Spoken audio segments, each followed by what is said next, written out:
And so I went and I read basically every book, fiction, nonfiction, Orwell written. I sent off for a literature textbook that was like 800 pages long of his letters, because he was high-level Fabian socialist in the club, and it was so horrifying to him what they were planning to do to people, he put it in fiction and wrote 1984 to warn the world. And when you hear this, you understand this is the actual plan, okay? Power is in tearing human minds to pieces and putting them together again in new shapes of your own choosing. Do you begin to see, then, what kind of world we're creating? It is the exact opposite of the stupid, hedonistic utopias that the old reformers imagined. A world of fear and treachery and torment. A world of trampling and being trampled upon. A world which will grow not less but more merciless as it refines itself. Progress in our world will be a progress towards more pain. The old civilizations claimed they were founded on love or justice. Ours is founded upon hatred. There will be no love except the love of Big Brother. In our world, there will be no emotions except fear, rage, triumph, and self-abasement. Everything else we shall destroy. Everything.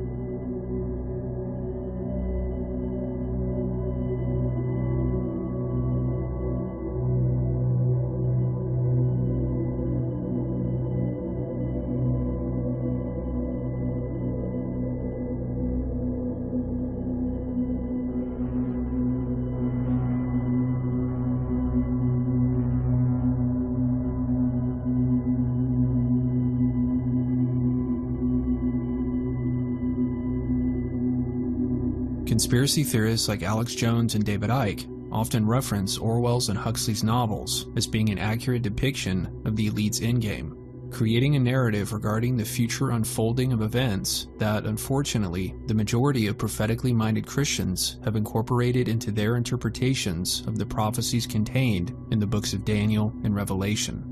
Consequently, many Christians have come to see Orwell's and Huxley's visions as the fulfillment of the prophecies of the Antichrist in his earthly kingdom, and have thus dedicated a great deal of time and effort to exposing the New World Order, believing it to be Satan's true endgame and preparing the world for the Antichrist. But there are several major problems with this view. For one, how could Orwell and Huxley, both of whom were vehemently opposed to the Bible and Christianity, have been given such accurate visions of biblical end times prophecy, if in fact the New World Order is the fulfillment of the books of Daniel and Revelation? Another major problem is that not only is belief in the existence of the New World Order becoming more and more widespread, but there seems to be a growing movement resisting New World Order tyranny. And perhaps most disturbing of all, from a biblical point of view, is that so many of those leading this resistance movement against the New World Order have an overtly anti-biblical agenda. That's what I'm here to do, to help people to understand, to get back in tune with the divine nature of the universe. And I believe that that's going to be required very soon, because when all the systems break down and the Christians for the first time begin to think about it, where is Jesus? I would have thought he would be back by now. There is not going to be a second coming of Christ. There is no guy going to appear on a cloud to judge the human race or change the world. The Christians think they're going to see a Messiah come in the clouds, where there's, which is ridiculous. We have to stop looking for an external Messiah. What's going to save us is us. I've seen the Messiah, and the Messiah is us. Very good. Unfortunately, the vast majority of Christians who study the New World Order and directly connect it with end times prophecy have not entertained the possibility of spiritual deception with regard to how the Matrix has been exposed and presented by Orwell, Huxley, and the conspiracy media. The rapid rate at which the Illuminati's plans are being revealed, not only by critics and whistleblowers, but by the elite themselves, suggests that perhaps Big Brother's plans of global domination are a massive red herring that are being revealed for deceptive purposes, in order to serve an even grander agenda, one that has nothing at all to do with the New World Order or the so-called matrix of control. Numerous places in the Bible tell us that, unfortunately, the vast majority of humanity will not be saved because they have turned their hearts against God and refused to believe. As Christ tells us in Matthew chapter 7, narrow is the path that leads to life, and few find it. and the book of Revelation makes it clear that most of the world, having rejected God in their hearts, will be deceived by the Antichrist, the beast from the sea, and his false prophet, the beast from the earth. But if the vast majority of the world will be deceived by the Antichrist, then why are so many rebelling against the New World Order, if in fact it is where the true spirit of Antichrist is manifesting? And again, why are so many leaders of this growing rebellion movement opposed to the Bible and its vision of the future, believing it to be part of the very control system that enslaves us? And this is what we have to resist. We have to resist this siren song of greed coming from the military-industrial complex and the sort of orthodox eschatologists, the people who would like to figure out how to precipitate an end of the world scenario, like these books Left Behind and all this sort of fundamentalism. Those are the guys running this program. Yeah. These classified programs are filled with really kooky people from the lunatic fringe of the religious extremists. And he said, but right now I want to tell you one thing for sure. We in the FBI and your government does not see you as a threat. But if ever you're going to seriously be in trouble, let me tell you who your enemy will be. It's going to be the church. It's most likely going to be the Catholic Church, but it's going to be the church. Christian church will be your enemy, because the Christian church is the biggest organized criminal syndicate in the world. And we know it. The people who are actually running Christianity, both Protestant and Catholic, behind the scenes are the world's best criminals. And we know that. So he says, so when you're messing with the church, you're messing with underworld criminal syndicates. Money, politics, sex, drugs, the whole thing. They're running it. And we know that. The concept of the false flag is well known in the conspiracy community, which claims that the globalists use false flag operations to further their agenda of control. A false flag is defined as, quote, an attack or other hostile action that obscures the identity of the participants carrying out the action, while implicating another group or nation as the perpetrator.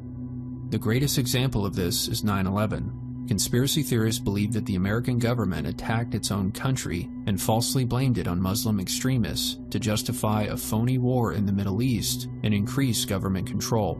The formula is quite simple: problem, reaction, solution, also known as the Hegelian dialectic. A crisis is manufactured, a phony enemy is blamed for it, a response is demanded, and the solution is offered. A solution which seems to be for the greater good, but in reality only serves the agenda, the ones truly responsible for the initial crisis itself. The true enemy creates a situation whereby he becomes the hero of the people. As Rahm Emanuel once said, you never want a serious crisis to go to waste. And what I mean by that, it's an opportunity to do things that you think you could not do before. While the concept of the false flag is easily understood within the physical realm, it never seems to be applied solely to the spirit realm. Though many believe the top New World Order elites are in direct communication with and ultimately working for some kind of spiritual or interdimensional beings, this narrative still includes human beings who are in full knowledge of what the spirits are ultimately planning. What I am suggesting, however, is the possibility of a massive false flag operation that has been carried out solely by deceptive spirits who have not brought any human, elite or otherwise, into the fold. What if Satan and his angels have been secretly carrying out their own false flag operation from which the entire human race has been completely compartmentalized? What if for centuries Satan has been creating a massive problem or crisis, a dark, menacing prison planet, ruled by a secret group of elite bloodlines bent on controlling the world with the intention of eventually exposing it in order to engender a reaction from mankind, who will then demand that something be done about it, at which point Satan will offer the solution. Just as Islamic terrorists were framed for 9/11, what if God and his angels were being framed for creating the New World Order? What if the New World Order itself was the real false flag operation, and Satan was now exposing it in order to paint the God of the Bible as the ultimate enemy of mankind, in order to justify an entirely different kind of war over the minds and souls of the human race? What is that where they announce world government in hundreds of newspapers, but then if you talk about it, the Southern Poverty Law Center and ADL say you must be a terrorist? I mean, this is propaganda I would design, David, to wake people up against me.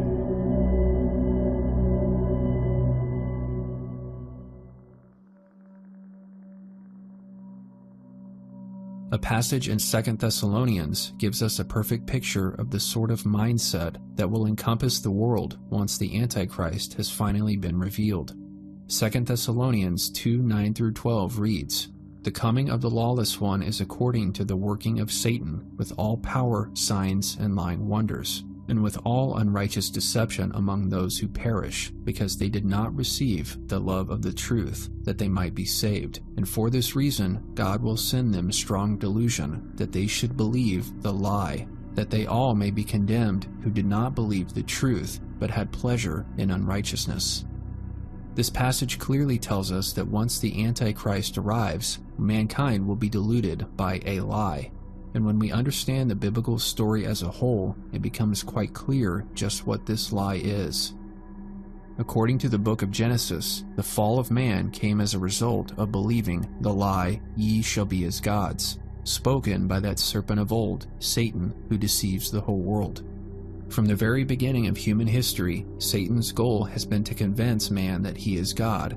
It's therefore reasonable to assume that through the Antichrist, Satan will seek to consummate the work he started all the way back in the Garden of Eden by initiating mankind into the religion of human divinity. This is true Satanism or Luciferianism, not participation in ritualistic blood sacrifice or the literal worship of the devil, but simply believing that one is on equal footing with the Creator. The lie that man is divine is, therefore, the true essence of the Antichrist agenda, the real Luciferian philosophy, which ultimately aims at convincing mankind that it is godlike, powerful, without sin or blemish, inherently free, and capable of transcending to higher levels of being. These ideals, however, are completely at odds with the agenda of the New World Order and Illuminati, whose goal, as we are told over and over again by the conspiracy media, is to disempower and enslave us. This is why they poison our food and water, give us diseases and cancer, control our minds through the media, entertainment, consumerism, and politics. How then can the New World Order and the Antichrist agendas be one and the same? The simple answer is, they aren't. Satan may see mankind as nothing but pawns to manipulate, but subjugation through force is not his way. Rather, Satan's MO is to spread spiritually deadly messages disguised as positivity or empowerment, which feed into man's hubris, giving him delusions of grandeur. Satan is not interested in turning mankind into slaves. What he wants is a human race blinded from the light of the gospel, thoroughly convinced that it is God and in no need of a savior but themselves, which, interestingly, is the very message underlying the New World Order resistance movement, which is being spearheaded by the conspiracy and New Age communities. Almost any time that we create a religion, we're in a huge mess. Because ultimately, all the great teachers were trying to steer us towards experiential knowing rather than worshiping a book, which is fundamentally flawed as soon as you write it down. And I really want to imbue that to others, this notion that you are the one you're looking for. You are your savior, because the experience of omniscient awareness that we all have, we are the awareness of the universe. And when we become inspired, we touch parts of that, the most basic fundamental truths that you will find in meditation. That's what we call ageless wisdom, the knowledge that just downloads to you when you go into a state of meditation. The lie that man is God is the root of what are known as the ageless wisdom or mystery school teachings, which have been the basis of Eastern mystical religions such as Buddhism and Hinduism, as well as the various branches of Western esotericism and occultism, including Platonism, Freemasonry, Rosicrucianism, and Theosophy.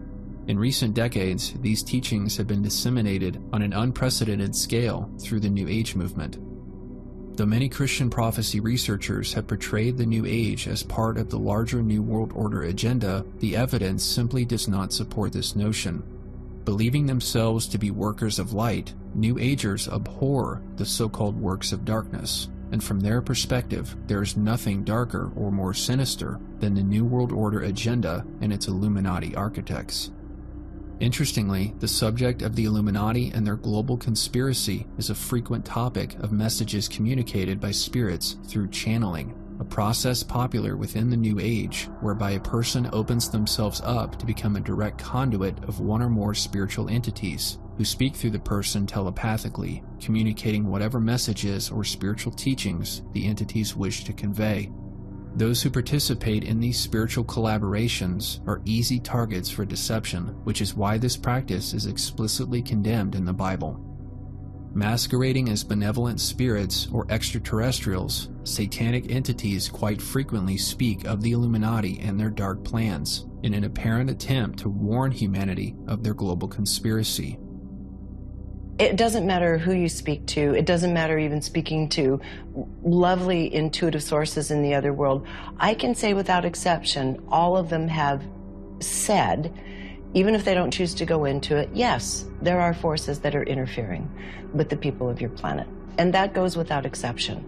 In every intuitive source, every channeler we featured on Gaia have privately, when I've spoken to them, said, they're being said, yes, you are being interfered with. Your job is to break that. The reason people feel so isolated and the reason that people are so in pain is because of the fragmented humanity that they are existing in. Humanity has been designed to connect and to be a tribe, and yet through the evolution process and through the control of certain forces, you would call them government, although we would argue that what you see presented as your government is not actually the government, it is the display people for the government. What is your exact description when you're saying for the government, the forces that control? We would say that this is clear everywhere you go, as in often what you perceive as the person in charge is not in charge. So when we say there are governing bodies behind your government, we mean exactly that.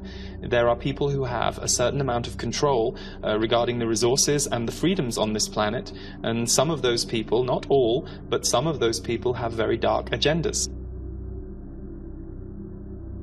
In her book, The Robes, a book of coming changes, Penny Kelly details the seemingly prophetic information revealed to her by a group of extraterrestrials, known simply as the Robes, who visited her in person multiple times in the 1980s.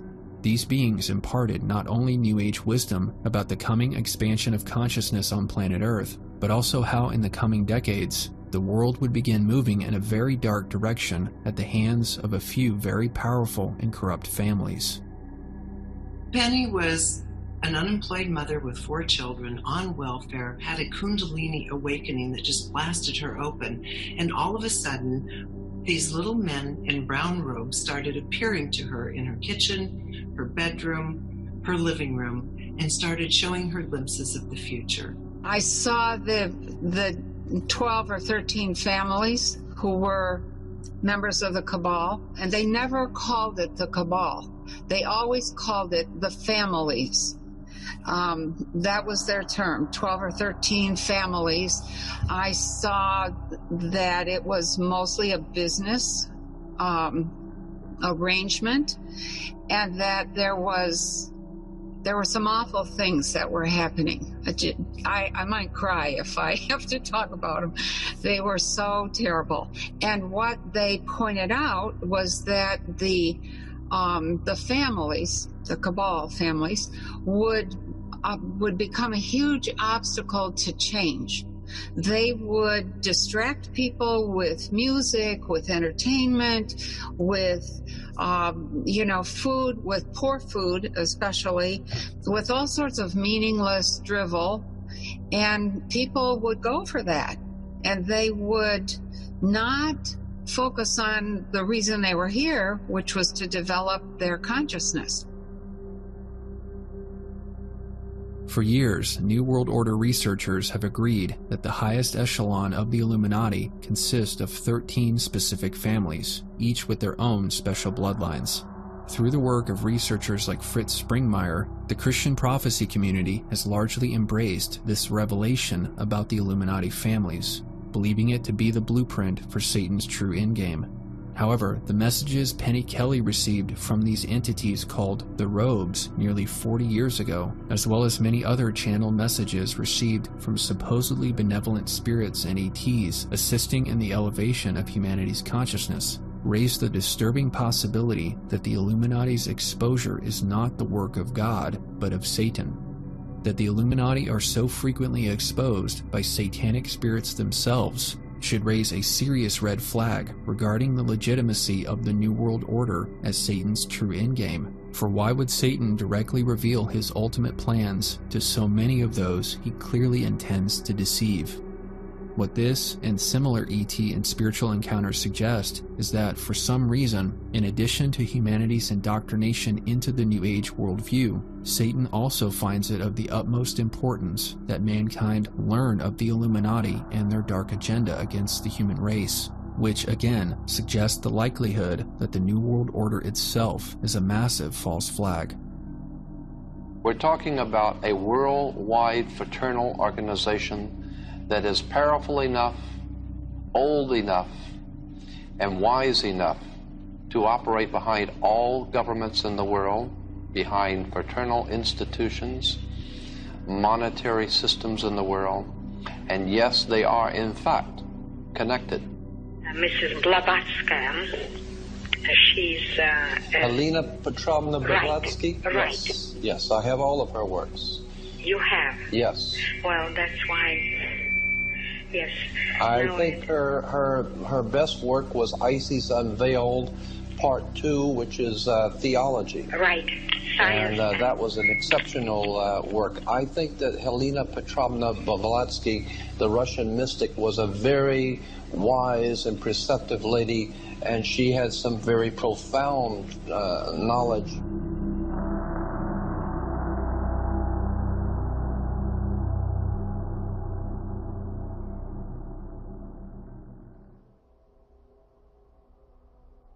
Helena Blavatsky and Alice Bailey, regarded as the founding mothers of the New Age movement, are often cited in New World Order research and documentaries as being part of the Illuminati agenda. However, their writings, which, like Penny Kelly's The Robes, were also the products of direct contact with spirits, lack any kind of program or support for a global takeover by the world's elite. Alice Bailey in particular expressed a strong distaste for totalitarianism. In her book, Problems of Humanity, she explained that one of the major problems humanity faced was a global network of powerful people who sought to keep the human race living in fear, hatred, and a constant state of war. She wrote, "The cause of all world unrest, of the world wars which have wrecked humanity and the widespread misery upon our planet, can largely be attributed to a selfish group with materialistic purposes who have for centuries exploited the masses and used the labor of mankind for their selfish ends.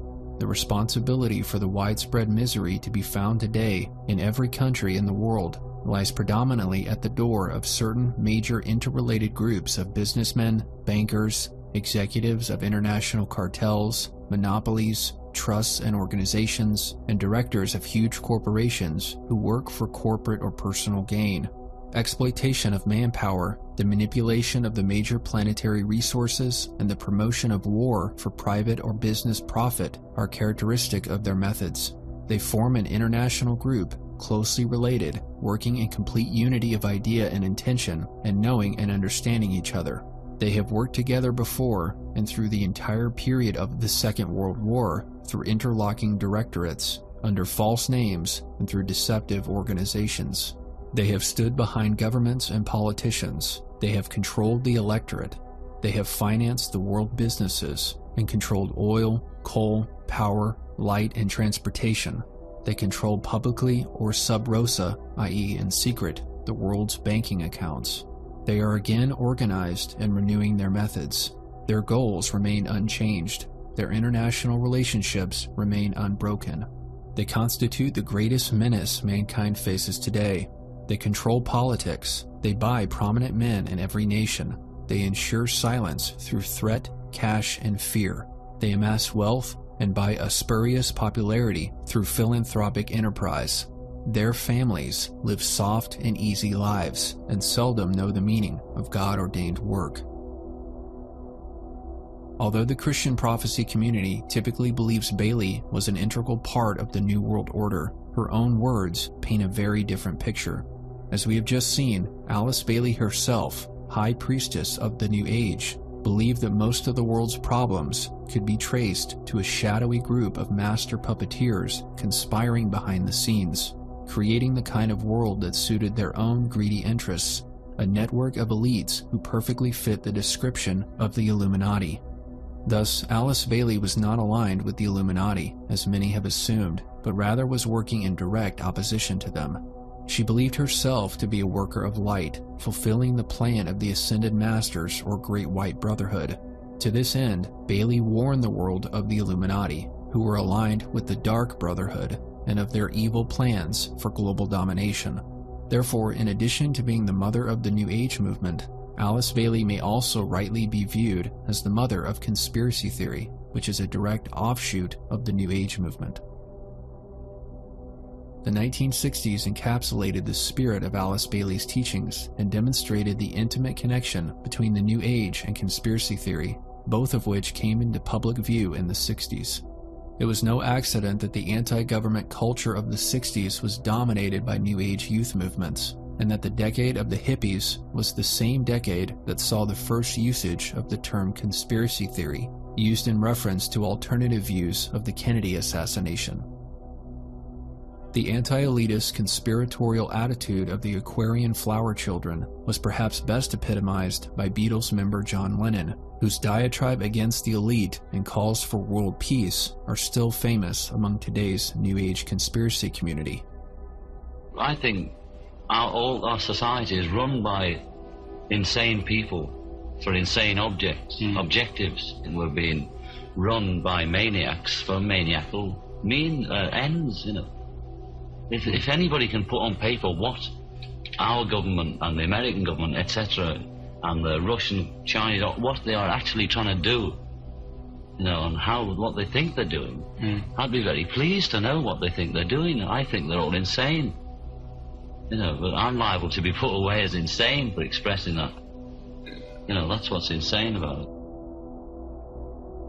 Since the 1960s, the conspiracy and New Age communities, working together, have developed a cohesive and inspiring narrative informing people about the dark hidden forces controlling the world and the spiritual means of overcoming them. Far from being an exception to the rule, Alice Bailey's deep-seated hatred for the secret elite of the world, conspiring against mankind, seems to be a definitive characteristic of the Aquarian spirit. Indeed, New Age spirituality and conspiracy theory are virtually incapable of existing independently of one another, as they seem to be partners in a joint Aquarian movement, with conspiracy theory revealing to us the nature of our enslavement and New Age spirituality providing the means of liberation. Humanity is magic. Humanity can literally reach to the stars and beyond. The development of our species to this point is only the larval stage, and we're now going into a phase where we're literally in a cocoon and about to metamorphosize into something else. We can't even imagine our full potential, that you will bloom and that you will literally accelerate towards a higher level of enlightenment. In the book, you refer to the destruction of the Twin Towers in New York, 9/11, as what some people say looked like a controlled explosion. And one might read that as you giving some credence to conspiracy theories. You can read the book in whatever manner you would like to. Do you believe that the Twin Towers were destroyed by forces of the American government or similar? We have to remain open-minded to any kind of possibility. I think that there's an infinite creative force that generates all consciousness and all matter, and we are all connected. And if you align yourself with this infinite creative force, then you can be positive and you can be beautiful. I don't think it's a personal God. I don't believe in any particular doctrine or dogma, only that humanity is connected. The inseparability of New Age spirituality and conspiracy theory can be explained by their shared spiritual heritage, for they are not separate realms of thought, but merely different branches on the same mystery school tree. The idea that mankind is imprisoned on Earth by dark forces is one of the key concepts of the mystery school teachings. and it's given special emphasis within an ancient form of occultism known as Gnosticism. The Gnostics taught that humanity was imprisoned in a fake, illusory reality created by a group of nefarious beings called archons, who purposely kept mankind disconnected from its true divine heritage in order to feed off its negative emotional energy, a concept that would be integrated into the plot of the Hollywood film The Matrix. Do you know what I'm talking about? The Matrix. Do you want to know what it is? It is the world that has been pulled over your eyes to blind you from the truth. What truth? That you are a slave, Neo. Like everyone else, you were born into bondage, born into a prison that you cannot smell or taste or touch. A prison for your mind. And they're literally moving us step by grade into a matrix. We live in a matrix. We live in a cybernetic world that to a great extent is the manifestation of a higher dimensional reality of being that transcends our physical body. Consciousness is in danger of being trapped, enmeshed in a sticky web of a low vibrational matrix, and millions and millions and millions and millions of souls are stuck in that web right now, and it is absolutely horrible. All they do is dominate and manipulate our world, the 3D world, and the matrix part of that world. You've got to keep them in the perceptual box, and that's what this matrix does. Like all branches of the mystery school tradition, Gnosticism maintains that all forms of life are divine manifestations of the Source, connected with God in like manner to drops of water in the ocean. And the Gnostics in particular had believed that for thousands of years, the archons, jealous of humanity's divine spark, had been suppressing the knowledge of our true spiritual potential, lest we rise above them and defeat them. Ancient Gnosticism, therefore, was the original conspiracy theory. And interestingly, this ancient conspiracy theory claimed that the one behind it all, the evil god of this world conspiring against mankind, was not the biblical Satan, but the biblical God, Jehovah or Yahweh, the vengeful God of the Old Testament who created the Garden of Eden, led the Israelites out of Egypt, and established the nation of Israel. Consequently, the Gnostics have historically viewed the serpent or Lucifer not as the devil responsible for mankind's fall, but the Savior responsible for mankind's salvation, as it was he who offered the gift of enlightenment to Adam and Eve, thereby awakening their inner divine light, which the evil and jealous Jehovah or Yahweh wanted to suppress. Therefore, if the New World Order is actually a massive false flag operation, as I have suggested, Gnosticism provides the spiritual basis for blaming it on the God of the Bible. And as today's conspiracy narrative demonstrates, this seems to be exactly what's happening. We don't intend to spend a whole lot of time on the Illuminati, but just enough to familiarize yourself if you've never heard of the organization. It was founded in 1776 in the south of Germany by a man named Adam Weishaupt. He formulated his plans in relation to the House of Rothschild in England, Germany, France, Italy. The Rothschild banking dynasty behind the governments of Europe hired Adam Weishaupt to formulate a plan for the world at that time to accomplish certain goals for those in power. That plan came to be known as the Illuminati plan. Here we have a book called The Teachings of Freemasonry. And we'll find that on the book of Teachings of Freemasonry, you have the Jewish Star of David, because in fact, Freemasonry is Jewish. The Pope's headdress, the papal headdress, goes back to an ancient Jewish headdress. And of course, the Pope wears the yarmulke, and so does the cardinals wear the yarmulke. But in particular, the Pope's headdress is shown here as Freemasonic. This is from a Freemasonic research book, a volume on Freemasonry and the garb of Freemasons. And here we had one Freemason with the Jewish breastplate and the papal headdress. Even the Liberty Bell, the symbol of liberty, an equal Liberty Bell, identical with the same crack, is found in Moscow. It's a very famous Liberty Bell of Moscow with the same crack. It becomes known as a symbol, the symbol of the Brotherhood of the Bell. Bel being B-E-L, the ancient god in the Mesopotamian Valley, being the one that we call Beelzebub or Belteshazzar or Yahweh. Jehovah's kingdom on earth is nothing more than a Masonic kingdom. Like the Gnostics of old, today's leading conspiracy theorists, many of whom openly admit their Gnostic allegiance, claim that the archons, led by the God of the Old Testament, Yahweh, have been mentally and spiritually enslaving humanity for centuries, if not millennia, by keeping it imprisoned in a fake, simulated version of reality, just like the one portrayed in the film The Matrix. And, just like the ancient Gnostics, conspiracy theorists insist that the archons and their human minions, the Illuminati, have been suppressing secret knowledge. This secret knowledge, supposedly kept hidden from us by the global elite, just so happens to be the very same knowledge that the serpent deceived Eve into believing that God was keeping from her. While conspiracy theorists often condemn the so-called occult agenda of the Illuminati, conspiracy theorists themselves are fulfilling the true occult agenda, one much greater and more deceptive than the New World Order. Occult simply means hidden or secret, and just like the serpent in the Garden of Eden, the New Age conspiracy community is deceiving mankind into believing that a great secret has been kept from us, that we are God. Humans are still prisoners. We're still trapped.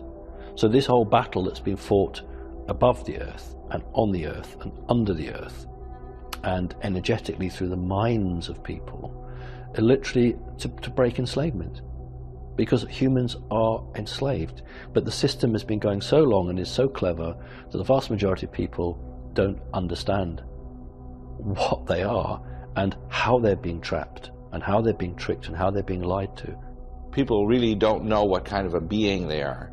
And because of that, which is in many cases kept purposely away from them, they're manipulated. Your birthright's being stolen away from you, just like the story of Jacob and Esau. It's being stolen away from people.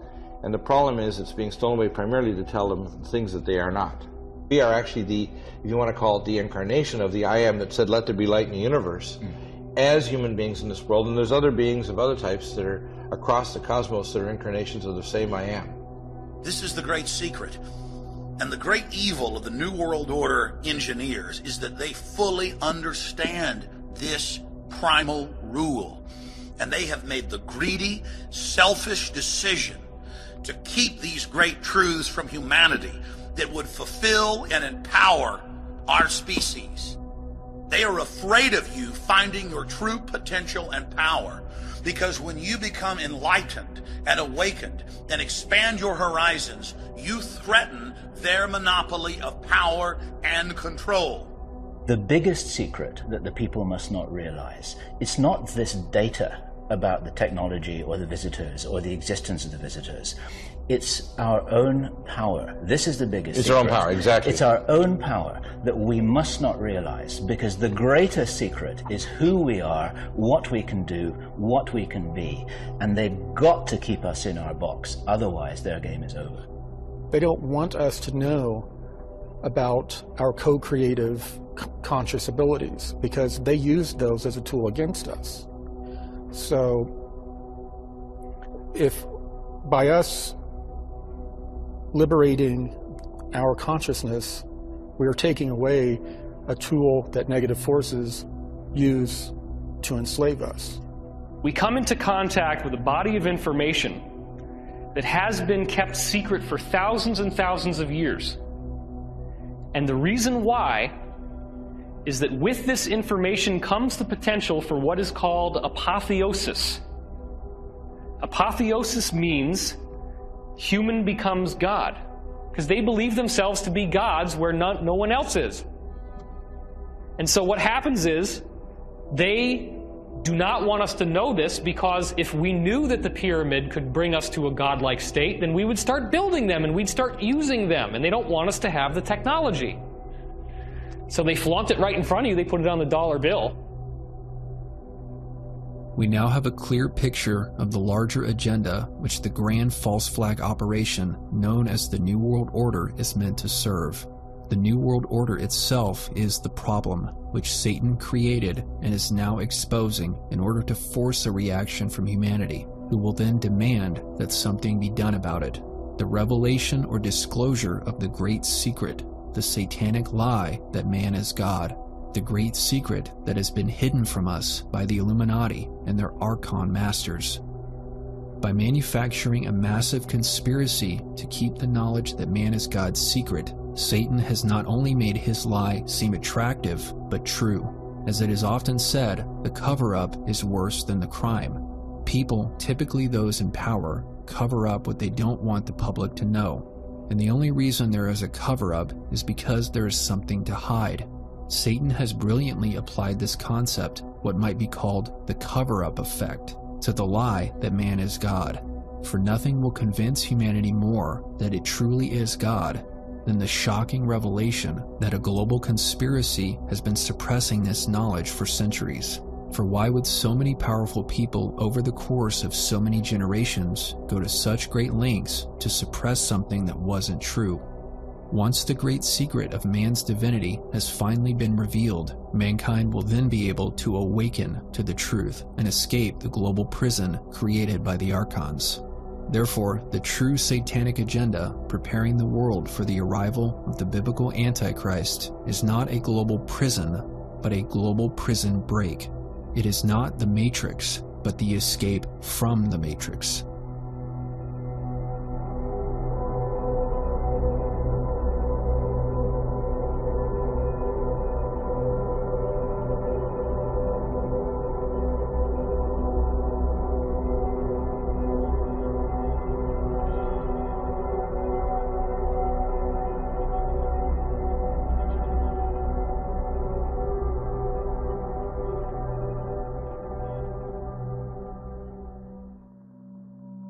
What we will tell you is that those dark agendas are crumbling from the inside and have been for the past several years. So even as darker actions are tried to be achieved on this planet, they are being, shall we say, dismantled energetically from forces that none of you can see. The greatest clue to this agenda can be found in Alice Bailey's book, A Treatise on White Magic, a comprehensive guide to the 15 rules of white magic and the tasks which all New Age disciples must perform in order to be considered true white magicians. According to Bailey, the most important task of all was assisting in the release of what she called the prisoners of the planet, who were being held captive by the black magicians. And given her diatribe against an international group of businessmen, bankers, and corporations working in unison behind the scenes, it's quite clear that Bailey's black magician prison wardens are one and the same with the Illuminati of today's conspiracy theory narrative, and that the New World Order is the prison from which humanity must be released by the white magicians, the human counterparts of the Ascended Masters or Great White Brotherhood. The release of Earth's prisoners is an integral part of the great divine plan which Bailey claimed was ultimately being overseen by the leader of the Ascended Masters, Sanat Kumara, who Bailey referred to as the Lord of the World, which is the same title given to Satan in the Bible, who is also described as a great deceiver who masquerades as an angel of light.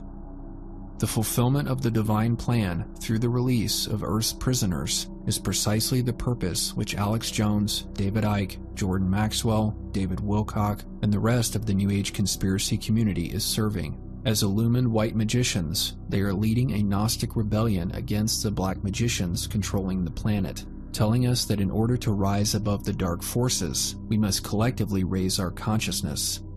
Bailey's words reveal the truly occult nature of conspiracy theory, and suggests that this growing New Age rebellion against the New World Order is, in reality, an occult civil war between white and black magic.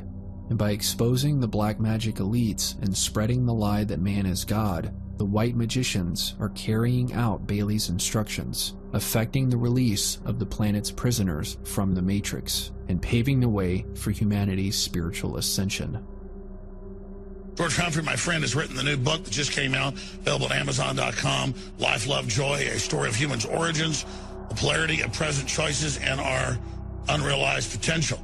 And everything the globalists do is about suppressing our potential. And George's such a sweetheart. He's selling this book at cost, but it's a powerful book. I just started reading it. Everything that social engineers do is about suppressing human potential. Everything they do is about cutting off resources. Everything they do is about telling us we're ugly, we're bad, we're no good, when we're not. Again, we're fallen because we are bought into this system. And this system's doing everything it can from keeping us from ascending. Absolutely. There is more energy coming into our solar system. This is not some new age theory. It's just a fact, is that the different polarities, what we call the dark and the light, the yin and yang, are getting more powerful. The dark is getting darker and the light's getting brighter. And the point is that each and every one of us as human beings have a choice. We can continue to be controlled by the cultural zeitgeist, which is like the Hunger Games, and being controlled by the synthetic manipulation.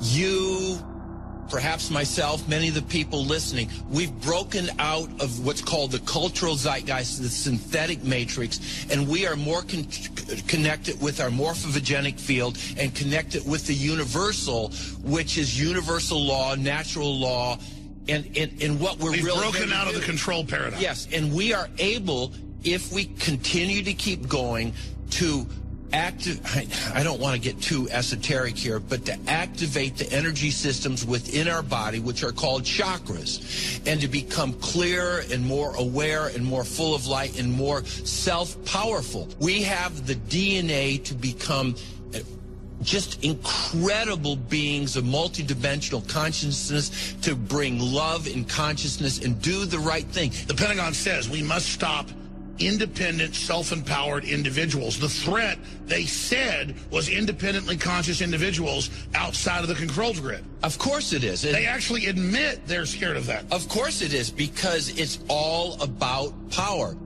This is why the outward expression of the manipulation, human society and what goes on there, should be communicated, and for me has to be communicated with the nature of reality and the nature of who we are, because then we can not only see how this plays out, but how it can unplay out. We have given our minds away to a perceptual program that gives us a particular perception of reality and a particular perception of self. We have the ability to take power over that program back anytime we choose. But the program is constantly telling us we don't have that power because it's self-preserving itself. And what happens when people so-called wake up, which means wake up from the program or start to?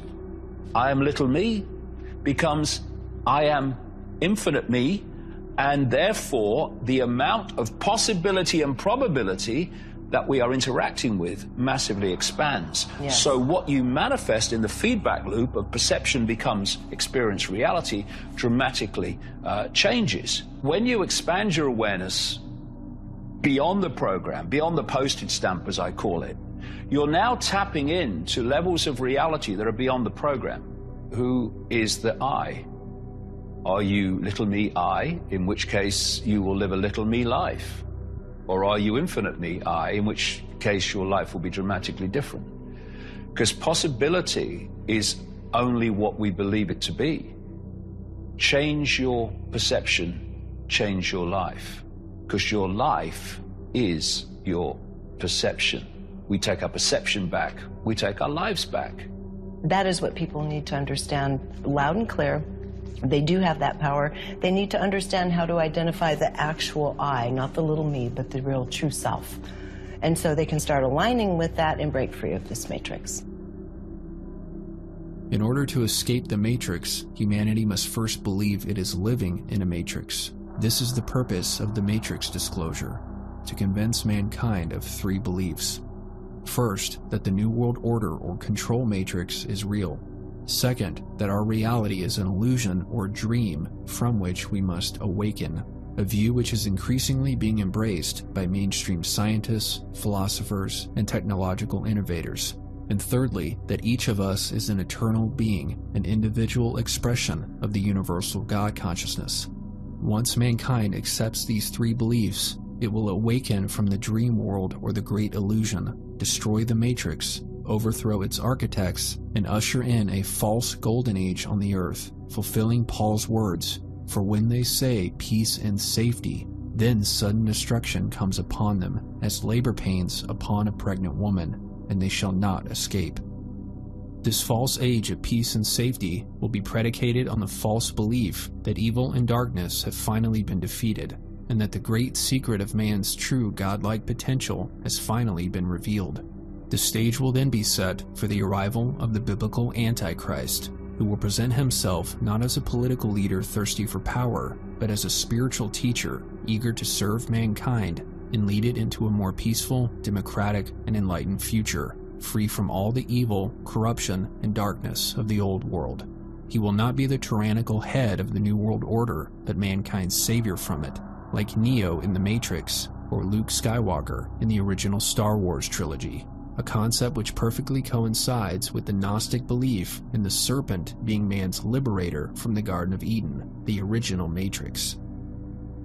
There seems to be a divine mandate in heaven that in all periods of darkness, when there seems to be darkness encroaching on the human family, that the spirit of the universe calls out individual people and your spirit is moved to do something to help your fellow man, to be a teacher. And so there have always been teachers who have been called in the last and final parts of a dark time on the earth, where the universe puts it into certain people's hearts to be like an avatar, to be like a teacher. And it's true.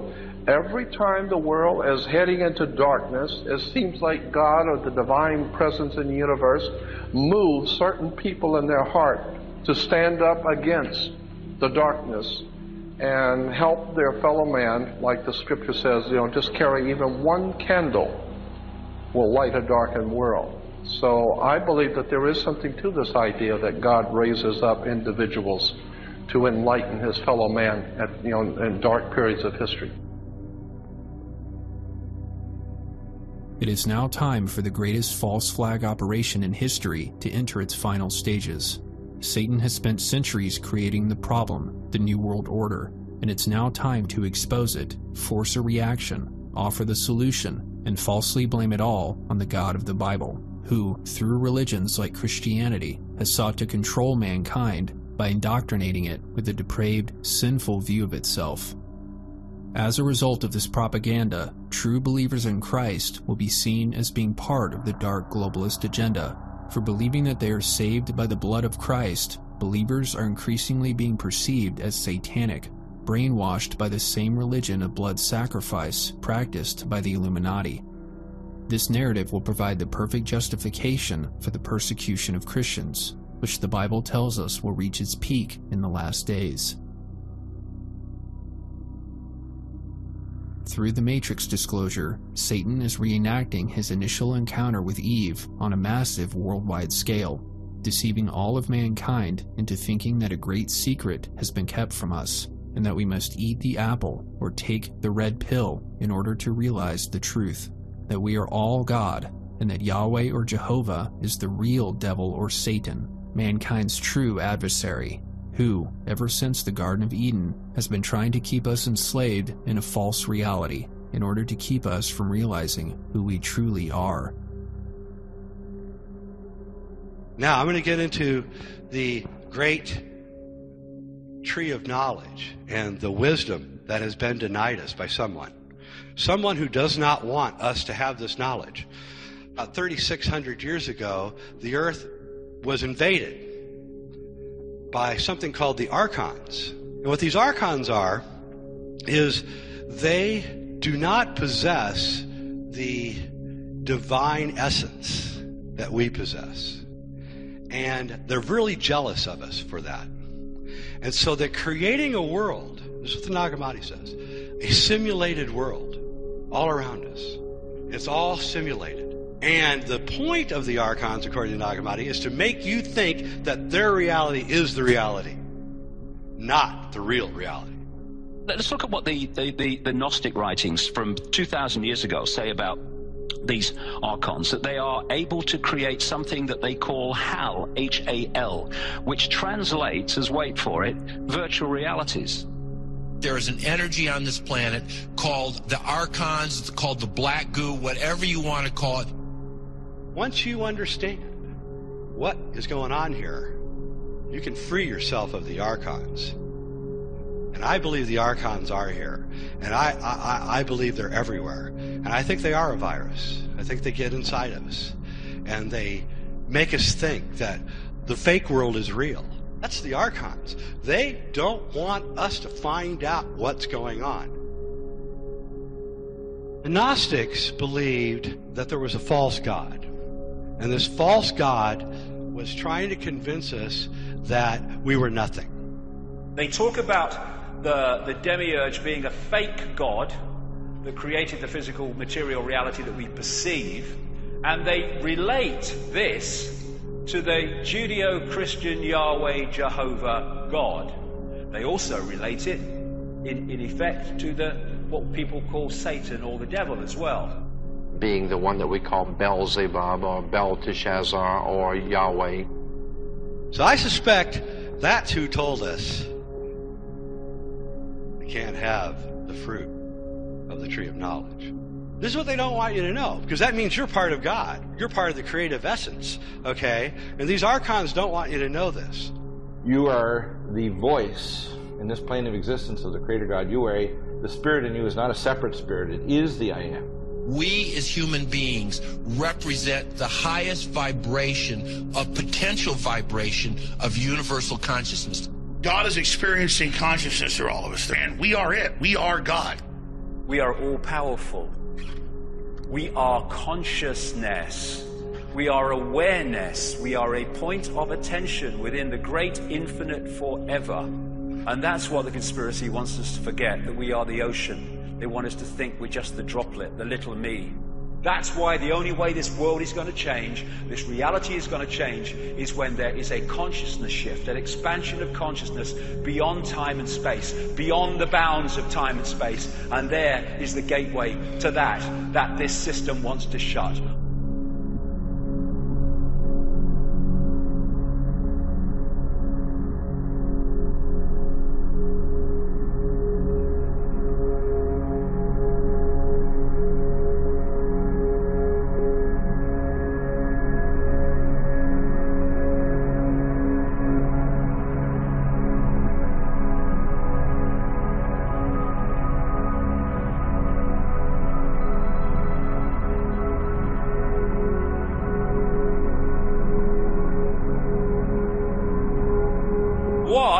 We have been subjected to, not just these generations, but for generations untold, is a gigantic hoax. A hoax that has sold us a fake reality, a fake version of how we should live our lives, and thus they have enslaved infinite awareness in a perception of little me. The fascist global state is not coming because we're not freaking having it anymore. And we are not any longer going to be manipulated into manifesting our own enslavement. This is the animating contest of liberty. This fight is meant to grow your muscles culturally, spiritually, intellectually, to be even stronger, to be able to deal with the incredible developments that humans are about to have. This is the ascension of humanity that's happening right now, and the globalists are trying to suppress it. The way out of this is through our co-creative conscious abilities and waking up. As we wake people up, they then manifest what's always been there. We need to see through this mirage, see through the illusion. Wake up, wake up, wake up. Once we wake up and turn our attention to them, they're done for. when we're aware, game over. Because then humans are going next level. We're designed to defeat this. We don't want your culture anymore. We don't want your wars. We don't want anything that you're giving us. We're done with you. That's what's really going on here. The hippie movement was the beginning of this. And now it's our turn to lead the way. And that is really the mission, I think, of our generation. My generation is not to be the ones who survive the golden age, but be the ones who lead the next generation into this knowledge so that they can find out what's going on. For the wave of consciousness and the growth of what you refer to as the golden age on this planet has to come to pass. There is no way around it. Do we believe the Archon's BS story that this is a much better place, this imitated world that they built for us? And I say it isn't. I say we need to get back to the garden.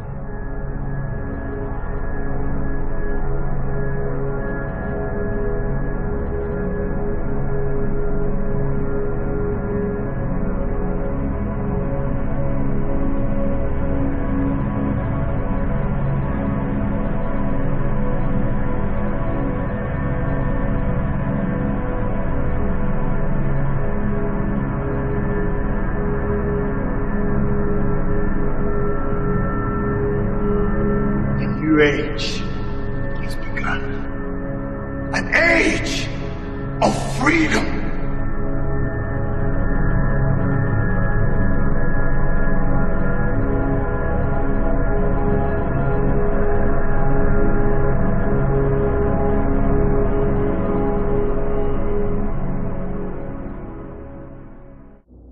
David was changed forever in 1991 after a series of extraordinary experiences amid the ancient sites and stunning landscapes of Peru. What happened set him on an incredible journey that's brought mass ridicule, dismissal, but ultimately recognition that he has something unique to say about the world, the nature of reality, and the forces that manipulate and dictate the direction of human society. As we're just coming up, not far out of Siustani, just a little group of houses, tourist shops, that's what it is. I'm looking out and I'm seeing this hill to my right. And I'm looking at it, just daydreaming away, and all I can hear in my head is, come to me, come to me, come to me, come to me. And I walked up the hill, and when I got up there was kind of stones there. I walk into the middle of these stones, and I'm looking at a beautiful view over distant mountains, across Siustani, across the distant mountains. And my feet started to vibrate and get warm, bottom of my feet. And it was like magnetism again. And then my arms went out at 45 degrees like that. I made no conscious decision to do that. And then I'm feeling a drill going into my top of my head and through my body. I'm feeling something coming the other way and out. This energy is getting stronger, and I'm starting to shake a little bit. This very clear, not voice again, but very clear thought form went through my mind, and it said, "It will be over when you feel the rain." And I'm standing under a cloudless Peruvian sky, a big red nose to show it. This energy built up and built up, until I'm basically shaking. And what I was doing was coming in and out of consciousness, in the sense that, you know, you drive a car and you don't know where the last 2 miles has gone. Your subconscious has been driving the car. It was that was happening. And one of these times where I came back to consciousness, the whole thing took about 40, 50 minutes, maybe an hour. I saw over the distant mountains that there was a light grey mist. And I thought, it's raining. And then it got darker. This rainstorm comes out the mountains, and it's like people talk about people talk about a front coming over. This front was dead straight. This rain was coming at me dead straight. I've described it as like pulling curtains across the sky, and it's coming towards me. And by this time, I'm shaking with this energy. And I watched this rain, this wall of stair-rod rain, come towards me. Then the rain hit me, and I was soaked in an instant. Such was its, the level of it. And when the rain hit me, the energy stopped. And I staggered forward. Now, my arms have been like that all this time, never felt a thing. Now, shoulders, agony. And I felt my legs were like Bambi, you know, hardly stand. My feet were vibrating, my hands were vibrating for ages afterwards. I couldn't sleep that night because my body was vibrating, my feet, my hands were vibrating. And then I came back to Britain. It was like you lived in a bubble, a perceptual bubble. And then someone came along in an instant and burst the bubble. Now, information, concepts, understandings, all these things is pouring into your conscious mind. In an instant, it's like a dam's burst. I didn't know what was happening to me. I was desperately trying to get a grip of what was happening to my life, and I end up on a primetime chat show watched that night by 17 million people apparently, that was one of my greatest gifts because of the enormous ridicule that followed that, because that's what cleaned me out, the fear of what other people think. Part of me, if you like, the 5 sense level of me was kind of dying because they were laughing at me from the audience almost from the moment I sat down, and you know, Wogan's playing to the audience and all that stuff. But so part of me's dying. But I was so aware, and I can still remember it, still feel it. Something was saying to me, "It's going to be fine. This is going somewhere. This is leading somewhere. It's going to be fine." And that kind of drove me on. Yeah, you actually seemed very calm in your convictions. You were like, okay, they laughed at Jesus. And it seems like you knew you had the message and whatever it took to get it out. Through 1990, I wrote a book called Truth Vibrations about what was happening to me, not that I really understood it. And I called it Truth Vibrations. It's an interesting story as well, because in this period immediately following Betty Shine, I found myself, again, synchronistically, coincidence, not looking for it. I went to see Betty Shine, I made a decision, but I started meeting other psychics that I never went to see, but came into my life synchronistically. And there was a common theme that I was being told, which is that there was a vibrational change coming, what I would now call an informational frequency, energetic change coming, that was going to wake humanity up from its coma, its slumber. That there was a story that had to be told, that there was a massive shadow across the earth, over the world, that needed to be lifted. And that this vibrational change was going to have two effects. One, it was going to wake people up from the coma. Those that were more awake would be affected first, but eventually those that were solid gold asleep then would be affected. And secondly, all that had been hidden was going to be brought to the surface where we could see it. Now, of course, in 1990, when this was happening, I was being told this. There was no evidence of any of it. But look at it now. Look at what we know now. We didn't know then. Look at what we know now we didn't know 5 years ago about so many different things. And that's why I gave the name of the name to this change as Truth Vibrations. Everything would be brought to the surface. So she says that she's seeing a figure in her mind, which again just a projection. And this figure was asking her to communicate with me. I was told I was going to go out on a world stage and reveal great secrets, that I would face enormous opposition, but they would always be there to protect me. That information would be sometimes put into my mind, and I would think, where did that come from? My God, has that happened in the last 30 years? And other times I would be led to knowledge, which has happened constantly in the most synchronistic way. I couldn't have put the information I put together unless there was some unseen force opening and closing the doors in the maze that was leading me to the start. The synchronicity of the way this information has come to me, and in layers. First of all, in the early 90s, it was like 5 cents information, banking scams, political scams, how the whole thing works. Then it was, non-human entities. Then it was illusory nature of reality, and it's all kind of been so synchronistic. But so I was told I was going to go out on the world stage and reveal great secrets, and And it's happened. What was one of the lines she said? One man cannot change the world, but one man can communicate the message that can change the world. And that's the point. It's all about information. Information changes the world. Lack of information has created the one we live in. And that changes perception. Change perception, you change the world.